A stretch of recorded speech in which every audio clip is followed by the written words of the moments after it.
Ito na siguro yung karaniwang color combination na Xdobo, black and white.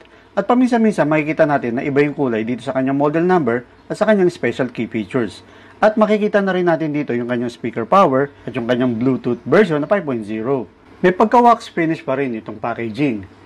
Ito yung kanyang pinakaibabaw at kitang-kita mo na yung itsura ng speaker niya.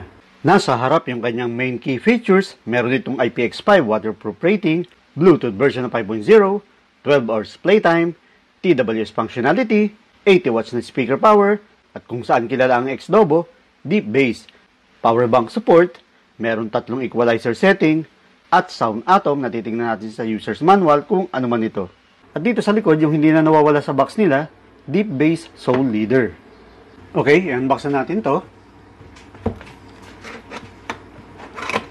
Pagbukas pa lang, bumungad na agad sa atin yung dalawang cable niya. Ito yung kanyang charging cable from USB-A to USB-C. At meron din tayong 3.5mm audio cable. At meron tayong takip dito as a protection para doon sa kanyang speaker. At ito na yung ating speaker. Lagay muna natin ito sa tabi. Ito rin yung isang foam protection sa loob sa kabilang side. At ito yung ating user's manual. Importante din na basahin natin itong user's manual para malaman natin yung buong operation ng speaker na to.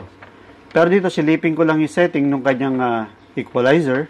Meron tayong green para sa super bass, then blue light for vocal, and another blue light for pre. Yan ang itetest natin mamaya sa speaker na ito.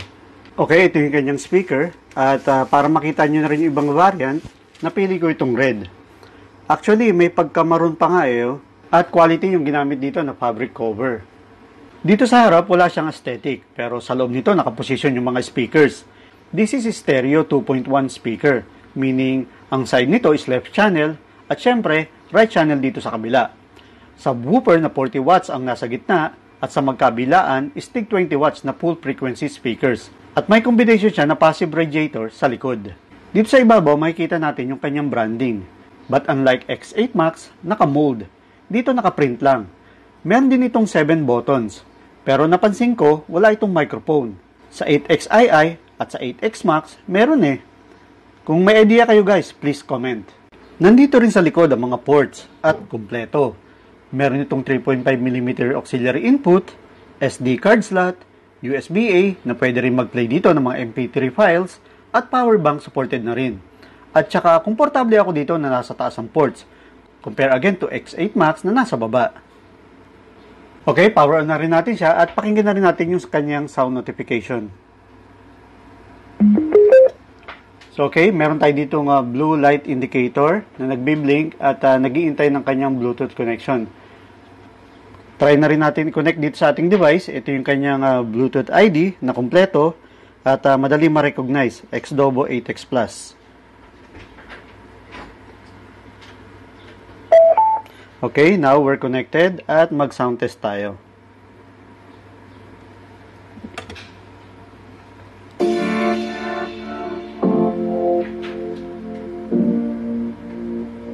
Check na rin natin yung pag-synchronize ng kanyang mga control buttons dito sa ating device.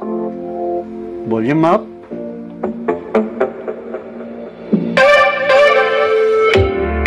Bah, ganda ng palo ng bass. So, responsive yung controls niya, no? Try natin yung play and pause. Okay naman. At saka yung sa pag-change naman ng track. Okay. Pero sa previous track,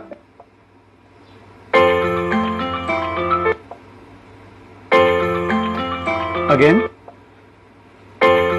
So, yun lang, sa pag-press mo ng previous track, bali bumabalik lang siya doon sa start ng song. Pero sa forward wala siyang problema. Okay, pakinggan natin. So ngayon nasa 60% tayo. Okay, mga 75%.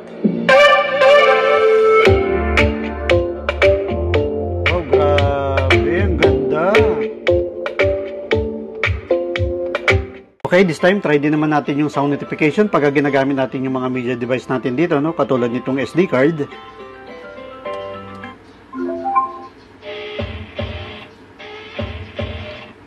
At itry din rin natin itong USB flash drive.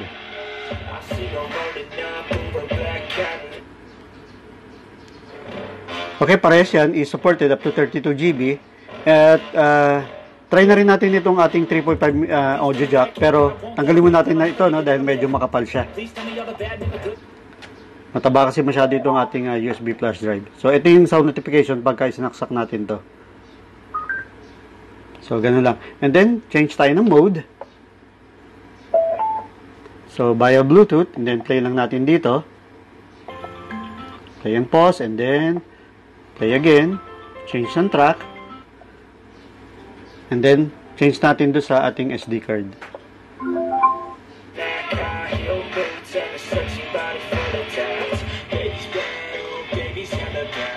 Sa naunang sound test na narinig ninyo, kaya hindi ganong maganda yung kanyang sound quality dahil ang gamit kong microphone doon is itong lapel mic na suit ko.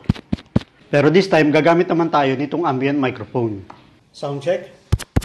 Yung default equalizer setting nito is nakaset sa vocal at yung volume niya is ibababa lang natin ng 25%. Okay, let's start.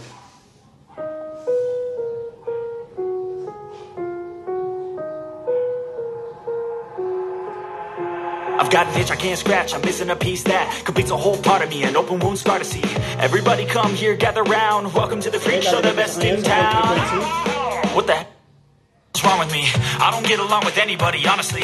I've been living in my own head constantly, thoughts jumbled round, think I need a new lobotomy. Wait, all these thoughts are too negative, I don't wanna give in the sedative, gotta show them what I got, I'm competitive. You know I'm about to go off, I won't let it win, I'll take a stab. I wanna chase the bag, I wanna weigh, change all the things I lack. I gotta face the facts. I gotta taste and that. Got me obsessed with the rest. I got an itch to scratch. I'll give up everything. If I could see my dreams, make things right. 'Cause I'll do anything.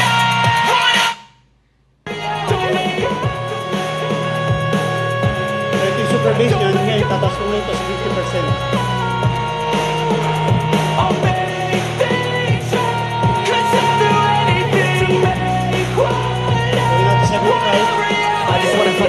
Sick of the venom in my brain, running from the past, wanna escape my pain. I just wanna be a better person, I deserve this, I just wanna break these chains. Always asking for greatness, true to myself, I never fake it. Seen too many ones that are so they get famous, and when I say the truth, most really can't take it. In spite of everything I've been through, I'ma make it. Fake friends, but on my downfall is toxic. Day one, started to outlaws for profit. Now all I do is write verses, no Yung sound atom na binabanggit nila rito is palagay ko itong performance optimization. So sa mga nakakaalam dyan, please comment. Gusto kong subukan ang TWS pairing nito at na-try ko to sa ibang X-Dobo speakers na meron ako, pero unfortunately, hindi sila compatible.